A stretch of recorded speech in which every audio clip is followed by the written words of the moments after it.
আসসালামু আলাইকুম।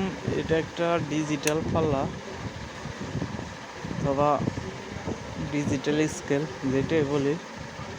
তো এটার সমস্যা হলো,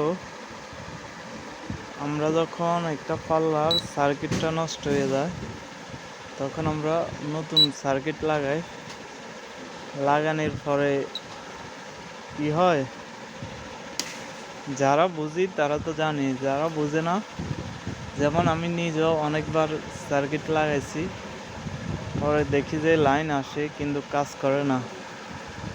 এই সমস্যাটা হলো, নতুন একটা সার্কিট যখন লাগাইতে হয় তখন পাল্লাটা ক্যালিব্রেশন করতে হয়। ক্যালিব্রেশন করলে এরপর পাল্লাটা সিল দিয়ে এরপরে এটা অ্যাকুরেটভাবে ক্যালিব্রেশন করে মাপটা অ্যাকুরেট করা লাগে। তো এটা আমরা নতুন সার্কিট লাগাইছি, এরপর ক্যালিব্রেশন করছি।